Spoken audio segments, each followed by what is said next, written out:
This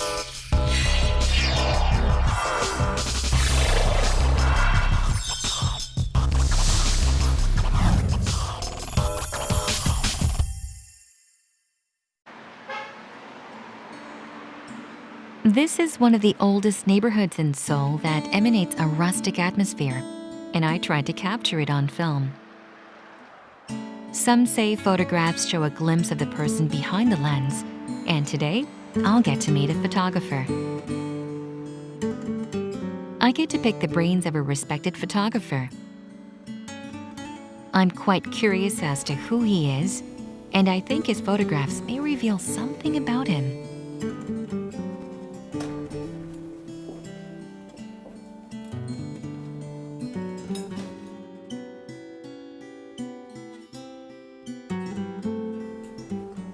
Hi. Oh, hello. It's a pleasure to meet you. I'm Jennifer Klein of the Innerview. Hi, Pentti. Thank you so much for joining us on our show. Wow, here far away. I'm loving it already at the entrance. First of all, you're all the way here in Korea. Is this your first visit to Korea? Yeah. How do you like it so far? No, especially I like the weather. You do like the weather? Oh, no, it's of course. freezing. The city looks beautiful. I haven't seen maybe 1% of the city. I just yesterday came, so. I was worried that the weather might be a bit too cold for you because Not today for a Finn. it's minus 14 degrees, which is... Yeah, but it was much more cool. Right, so Finland. you're used to this Yeah. kind of weather. But we have a lot of snow too. Right, but no snow here. Yeah. That's too bad. Now I see that we have a photograph of work of yours right here at the entrance. Is there a particular reason as to why you chose to exhibit this photo here at the entrance? Because of this year of the monkey. Oh, that's right. So it's the year of the monkey, and of course we see, is that a goat? And a monkey sitting on the goat? Oh, it's adorable. So where and when was this photo taken? That was taken in Nepal. Oh, in Nepal. Swayambunat. And it was only maybe 1 second. The monkey went there and. Oh, it just But jumped I was on lucky. Oh, you were lucky. I'm excited to go downstairs as I know that there is a collection of your works. Shall we go? Yeah, sure.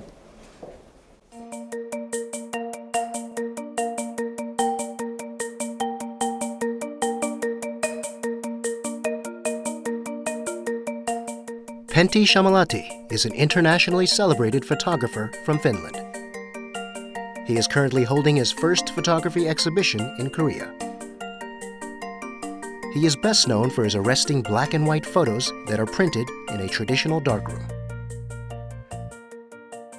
Let's meet the veteran photographer who captures awe-inspiring images.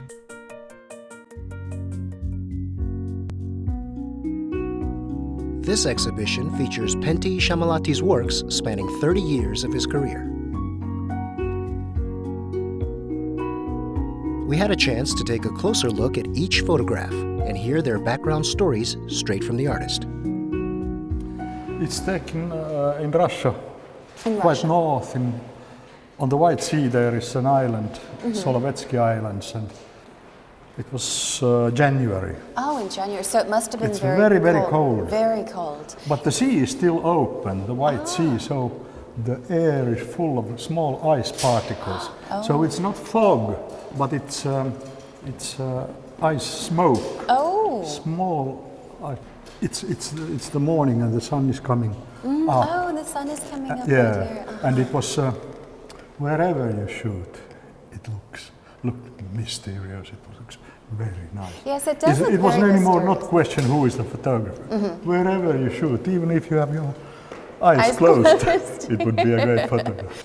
I see a gentleman. He's walking down this path. Yeah, to the job, and the dog There's went a dog. always first and waited then, and then they were together. So that dog, this man is perhaps the owner of the dog? Yeah. Oh, so as he was walking, the dog would run away and then come Yeah. back to its owner and then run back? Ah, how cold was it? Was it very cold? About 20 degrees below. Oh, wow. The fascinating story behind every scene made the photos even more intriguing. Why don't we take a look at another masterpiece? your photographs are never contrived. They're hardly ever arranged and planned. It's very natural. But I see this tree and another tree that's sitting on it, just like across. No, it's a storm has broken the branch, and then it falls like that.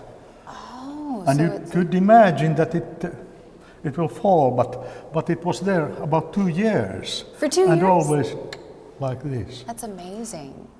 And actually I had some food for the crows to get them. And luckily they went quite nice places, so yes. It's like this. It's like life.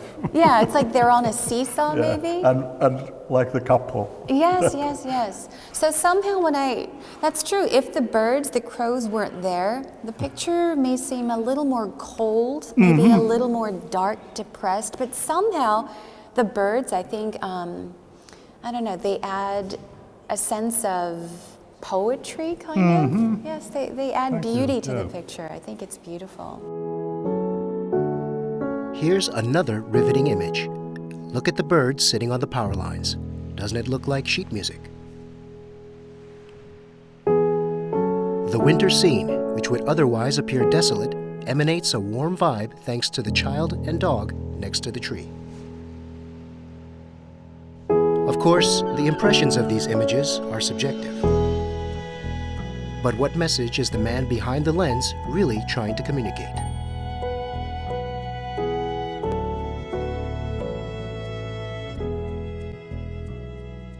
It seems that most of the photographs we've seen, most of them, not all, but most of them were taken in the winter season or in cold areas, cold countries, cold areas.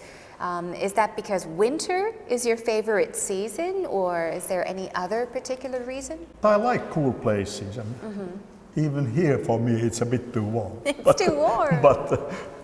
But I like let's say I photograph a lot of trees. I like it when there are only few leaves left, that you can see the form of the branches, but always something left from the summer.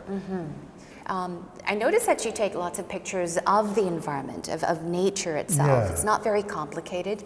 Do you ever take photos of the modern city with high skyscrapers? Do you not like that? No, I think it's quite much more difficult because it's a chaos. You can't manage it. And the noise and it's a mess for my eye.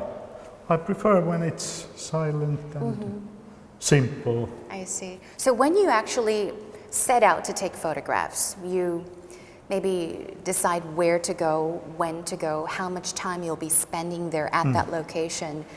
Do you prefer to go just by yourself because you like the quietness and the peacefulness? Yes, always by myself. Always by yourself. Or I also travel with my colleagues, so that we go to the, let's say to one country, and one goes there a day and one goes there, and in the evening we meet and talk about what was interesting and what was interesting part of the town and that kind of things. But when I'm photographing, I can't have anyone with me. Is it disturbing? Yeah, disturbing, and I feel that I can't concentrate on that, and I don't want to talk then.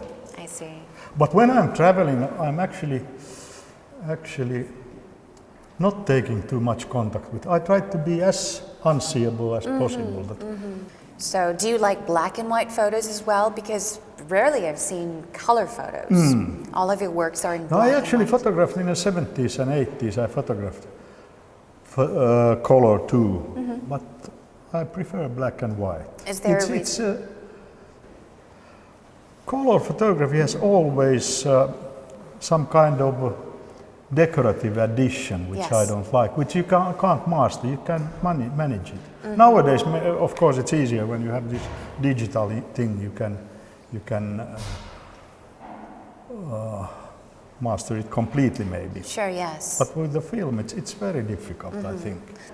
So I love printing, photographic printing, working in a darkroom. Yes. And that's Actually, I spent maybe 10 times more in the darkroom than photographing. And sometimes I have felt that I'm photographing only to go to darkroom, In the to dark get there, room. because that's what I really love. And color printing has quite a few possibilities compared to black and white. But does that, you're working with toxic substances, perhaps toxic chemicals. Is that bad for your health in any way? Does that concern you in any way? I don't know, maybe it has been. It has been. I've been working in a darkroom for half a century. But I like the smell of the chemicals, and I like the darkness and the red light and the voice of the flowing water, and it's really where I feel. If I'm not in the darkroom one day, I have a feeling that the day is lost. Oh wow! I wonder what your darkroom looks like. Could you maybe tell us? No. Is it large? Is it small? It's quite small and it's low, and you can't do big prints because it's so low and so small. And I once said to my wife that I'm so happy that I don't have to go to office every day. I can go to the basement of our house and spend the day there. And she said that, who had 99% of the people who go to office, they are happy they don't have to go to that dark smelling cool place. So she doesn't like to go into the dark room as much as you do, of course not. Now, I heard that your favorite time of day is dusk. I have a saying that the worse the weather, the better the picture. But of course also that the dusk, that you can see every detail in a photograph, but anyway you feel that there is something which you can't see, but you feel it. I think I know what you Which is not when the sun is shining. And Right. On the opening of a retrospective of Pentti Sammallahti's works, people arrived one by one. There was a special someone who was eager to meet Sammallahti, and it was none other than the Finnish Ambassador to Korea. I felt really warm feelings because it's very nostalgic to have him here and to meet him personally, because I haven't met him personally, ever. Sammallahti's exhibition, held for the first time in Korea, also drew attention from the public. How did they feel seeing the world covered in snow in these small photographs?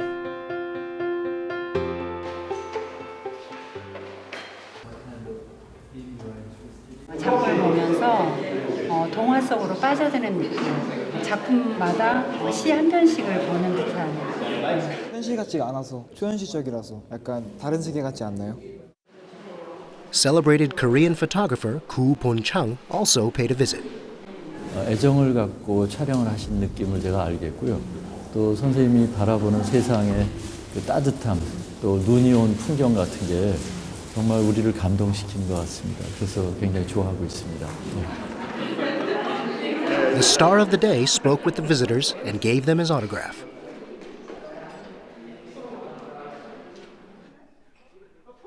The photographer, who usually doesn't use digital cameras or mobile phones, even picked up a smartphone for his fan. 디지털로 사진 안 찍으시는데 또 디지털로 찍어주시니까 영광입니다. 과거로 남겨야죠. The international photographer and his fans had a chance to communicate through photography. This was surely an unforgettable experience for both Sammallahti and his fans in Korea. And just like his fans, we will be looking forward to his future works.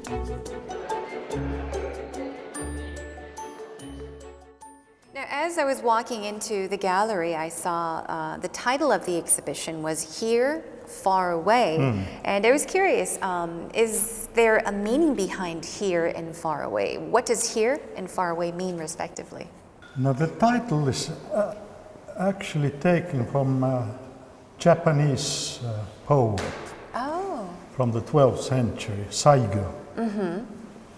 And I think in photography it's always here. Where you are, it's here. But for the viewer, it's maybe far away,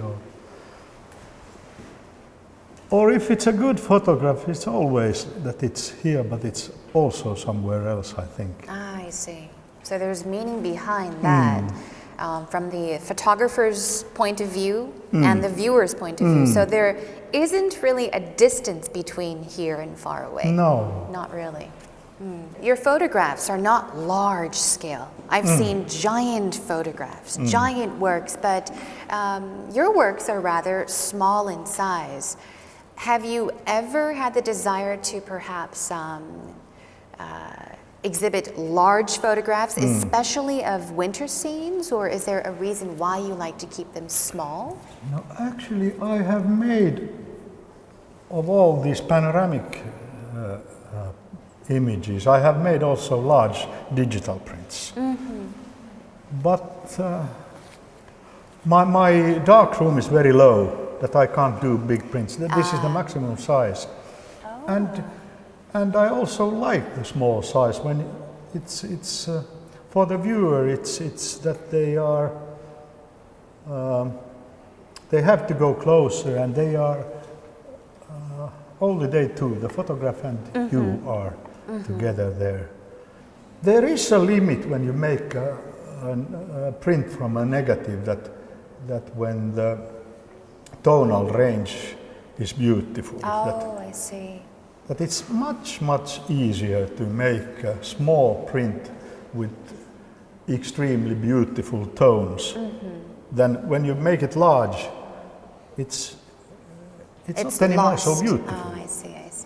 Now, another interesting fact is that many animals are shown in your photographs. We've seen birds, dogs definitely. Is there a reason why you like to capture animals in your works? No, I think in the landscape it's always interesting when something is happening. Something also, it can be a very little animal somewhere, but it makes the image somehow more living. What about dogs? Because I've seen many dogs in your photographs. Do you like dogs in particular, or do they symbolize something? Actually, I like to photograph them. They are good company. You don't have to tell anything. You can wait, and the dog can wait. But with people, it's much more complicated. It's so simple. Yes. As long as you can wait for that perfect moment, you can let the dog do whatever he or she wants to do. Do you always carry treats with you? No, I carry, always in my camera bag there is something for the animals. Seeds for the small birds, and sausage for the dogs. Oh, dogs love sausage. But of course it's difficult here, let's say here or in Finland, when the animals are not free. They are not allowed to be free, but that's why I've been photographing a lot in Russia, because all the animals are free. They are only fenced those areas where they are not allowed to go. Also the cows, the horses, you can see walking free in the village. That's very nice. That is nice. Now, so dogs don't particularly have a special, I mean, they don't symbolize something, but you just like to capture dogs in your photographs, is that right? Yeah, but of course it's always also a metaphor of any living being, also a man, the dog, in the picture. You can feel something like that. And in some very few cases, I have the feeling that I have been lucky to penetrate inside the head of the dog, feel something like what the dog has been feeling. If succeeded, you can see it also in the picture. Yes. What I felt was there was a photograph of a cow lying on the ground, and on the cow was this little, I think it was a puppy. Yeah. Yes, it was lying on the cow, on the cow's back, and it was sleeping so comfortably. It was all snuggly, and it looked so comfortable. How did you capture that? No, exactly that way. I thought also that it was very cool night in India, not in India, and the puppy was freezing, of course. And then he found this big warm pillow where to leg, and the cow didn't care at all. It was okay for him. It was also, okay. her also. So the cow was like, okay, I'll be your pillow, I'll be your cushion, you can sleep on me. Yes, that was a very warm, I don't know, I felt a sense of peacefulness yet warmth through that picture. It was very nice to look at. Yeah. Let's continue our tour of the exhibition. What are the stories behind these photographs? Were these pictures also taken in the same area or the same country? Yeah, they are, all of these are part of my Russian portfolio. Oh, I see. All of them are Russian, some Siberian, very many from this Solovetsky Island, and this Divina Karelia, which is close to Finland, another east side of Finnish border. And when it was after the Glasnost, it was possible to went there. I had a dream that I would like to go there, because it's a little like Finland in my childhood. Oh, I see. And but after the Glasnost, it was possible to go.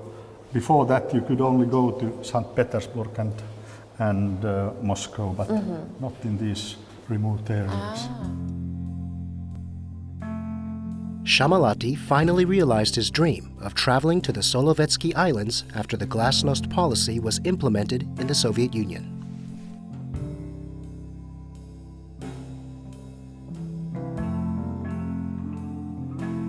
As he pointed his camera toward the dogs roaming and playing freely on the snow-covered fields, he was probably reminded of his childhood in Finland.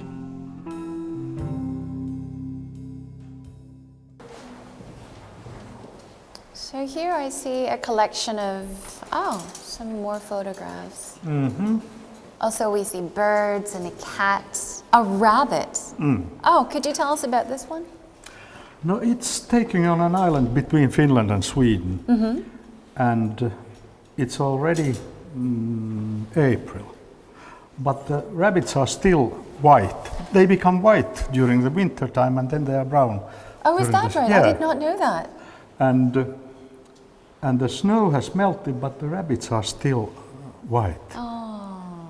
And the island was full of them, maybe thousands of them. That many rabbits. Because they couldn't get out. It was some winters which were so warm that they didn't have ice on the sea. Oh, I see. Normally we have. In the beginning, were you trying to photograph the trees, or did you Both. see the rabbit? The rabbit was there, The and you rabbit waited was for there, that yes. for that moment. Yeah, I went to see the rabbits, and but always I tried to take a picture that there is nothing special, one thing which is the subject of the picture. It's as well a picture of the forest as rabbit or all things inside the frame is the subject. Right. It's amazing how you captured this Yeah, moment. it was luck, good luck. It's beautiful. It's always a question of good luck. Yeah, it just feels as though there is a very special story that's hidden in this one photograph. And understand that you wait for that very special moment, that very moment to capture a scene. So how long do you normally wait to take pictures like this? It's every now and then I have to wait different. for hours, but Hours? every now and then I have to be very fast. And then How long did you wait for this frog That I to spent- emerge? at least 1 week photographing every night. It's during the night when they do this, but there is only maybe two good frames. How many pictures did you take in No, this spot?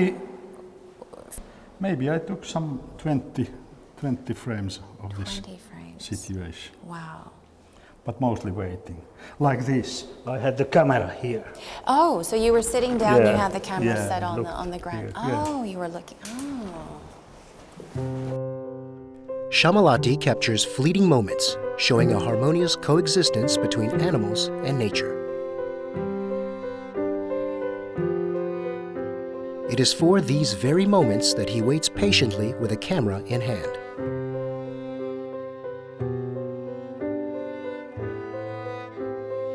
This is one of the many reasons he is considered a master of contemporary photography.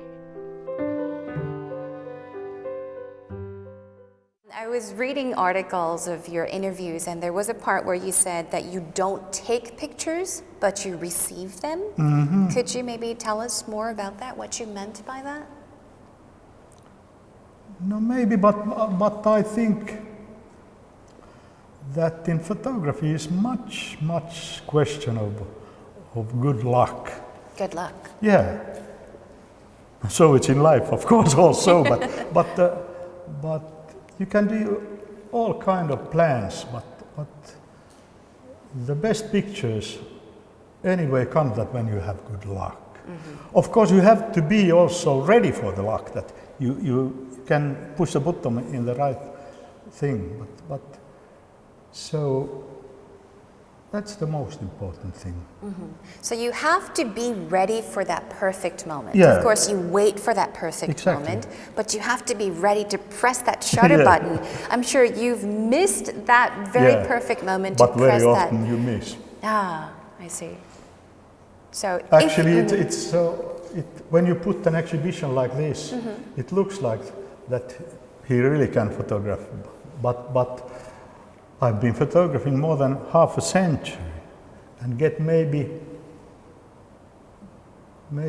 500 images which I have shown. Mm-hmm. You know, 10 per year. It's not a lot. When you take photographs, I'm sure there are moments when you're not content, happy with the result. How often are you disappointed with the outcome or the result? And if you're not happy with it, what do you do? No, very often. Very often it happens when photographing, you can't recognize everything inside the frame. Then when you have developed the films, almost always I'm a little disappointed. Oh, really? But if there is one good picture, it's enough. Now, most of your photographs capture the natural environment, as we mentioned, and in this photography book, there are many more photographs. And I've noticed that there was another photograph, or several photographs in this book. I think I marked it here. I was curious. There were photographs with musical notes. Okay. Yes, yeah. yes. So here I have marked it. Now these photographs are very interesting as well. Could you tell us about these photographs? Because we see photographs and musical notes. Yeah. Yes. No, it's taken, actually this whole series, there are maybe 20 of them I took, are taken in 10 minutes against a metal wall when the people are coming from work in the evening in Estonia. 35 years ago, taking like this. And I put my bag there that I can control a little where the people are coming. And then when I was making a portfolio of the Finnish archipelago, I had to make, before I printed it, ink printed it, I made the tests how to make the tonal separation for the printing, and I didn't want to only those gray scales, to print those gray scales. So I made this, and then I only put some notes out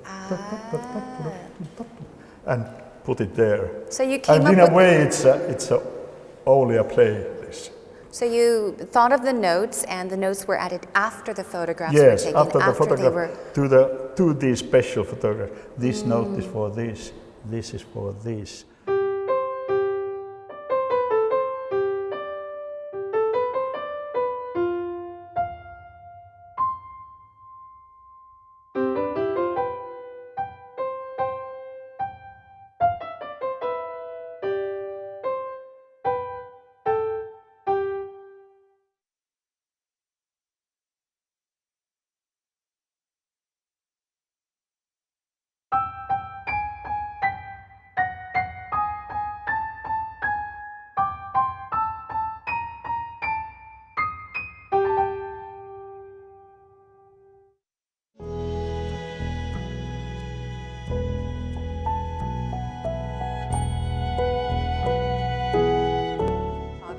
influenced you the most to become a photographer? No, my grandmother was a photographer, and we had on the walls her images. She has been, of course, one, because those photographs on our walls from Lapland were very good. But then there are 3 photographers which have made very, very great influence on me, and they are first was Paul Strand, an American photographer, then Henri Cartier-Bresson, an Hungarian photographer, and then Joseph Kudelka, a Czech photographer. When I saw their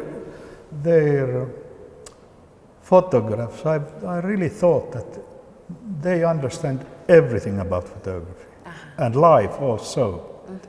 I understand that you were taken to an exhibition. Your father took you to an exhibition when you were very little. Yeah. Was that when you were 9 years old? I was 9, yes. And you were so impressed and you were inspired that was when you decided to become a photographer? Yeah. Did you really think, I'm going to grow up to become a photographer? I don't remember that so well, but my father told me that, and told the story that we went. It was this exhibition, Family of Man, made by Museum of Modern Art in New York by Edward Steichen, and then it went around the world for 10 years, and it was also in the art hall of Helsinki.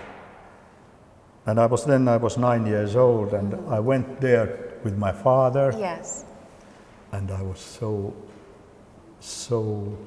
how to say, enchant or something, that my father tells that I went to him and said that now I know what I'm going to do in my life. A 9-year-old boy saying, I know what I'm going to do with my life. Yeah. Oh, that's amazing. So that was when you were determined to become a photographer. When was it, or how old were you when you first took your very first photograph? Do you remember? No, maybe as a child I took with my father's camera some pictures. But after you decided to become a photographer? But seriously, I think at the age of 11. 11? Yeah. Then my father showed me how to make a print, how to make a contact print. We didn't have an enlarger, but contact prints, small contact prints. And So that was your very first photograph, yeah. or a professional photograph very first that you took? Of mine, yes. What kind of photograph was it? What did you take a picture of? I don't remember so well, but I remember that I photographed, of course, the family members, but also what's happening around me in my hometown. I see. And but the film was extremely high priced. I'm not from a rich family, and I have to always think, should I take a picture or should I not? But I think that's also good, because then you learn to wait and maybe that's maybe that's where you learn to be patient and to wait for that perfect moment to capture scenes. But nowadays, of course, with the digital camera, you don't have to have that. But I think it's okay also, because if the photograph is good, it's not a question how it's done. And if I have possibility now, so I think it's much better that you can do dum dum dum dum dum dum dum dum dum and then choose. Right. Then take only one, because almost always it's not the best. Everything is not perfect. Yes. Do you think that traveling influenced your work in any way? Sure. But if you see different world, different realities, you maybe understand better different kind of lives, and I'm not sure. But when I'm traveling, when I was young, I read every possible things about the place where I'm going, and tried to understand it. But becoming elder, I have realized that it has nothing to do with the photography. That it's as interesting for a photographer, if you understand or if you don't understand, or if you understand something wrong, in the picture you can't see that, I think. It's very different, of course. Yeah.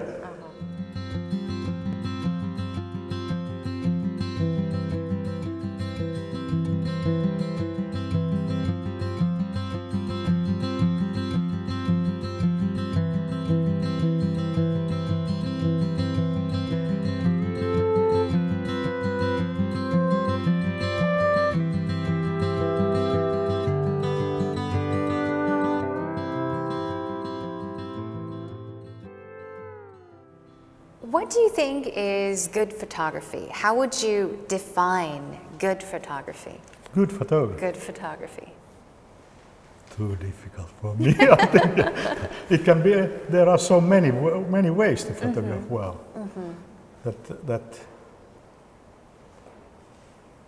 That the good pictures don't come that you know so much. Yes. You don't have to know so much. That's true.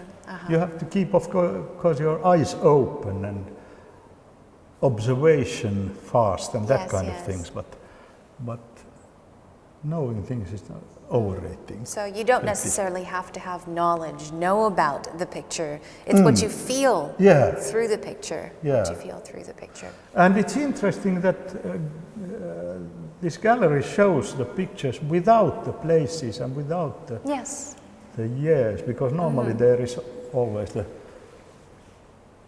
But I have made a book with Robert Delpire, the French publisher, legendary person in Europe. And when I showed my pictures and began to tell about them, he said that, no, I don't want to hear anything about it. I only want to look. I don't want to know where they are taking and what has been your emotions or that kind of things. I want only to look at the picture. But for me, I can say that the most important thing is good luck. Good luck. As you always say, good luck. Good luck. Now we've come down to our final question. I'm curious as to know if you have any travel plans, if you plan to travel to any part of the world for your work, for work purposes, to take photographs? I don't make too many plans at all. You don't? That I know that the next day I will go to the darkroom and spend my day there. But next trip, I think I have enough to photograph in my garden that when I become old and can't anymore, then I will concentrate only the own little garden. The little garden photograph there. that your wife takes care Sorry? of? Does your wife usually take care of the garden, or do you also take? No, we are not taking too much. It's like wilderness. Oh, I see. That's more like you, I think. I see. Well, thank you very much for your time. We know that you have a very busy schedule, but I had such a wonderful time, and I really enjoyed looking at your amazing and beautiful work. Thank you once again for the opportunity. Thank you. Thank it was you. a journey. Thank you. Okay, so I think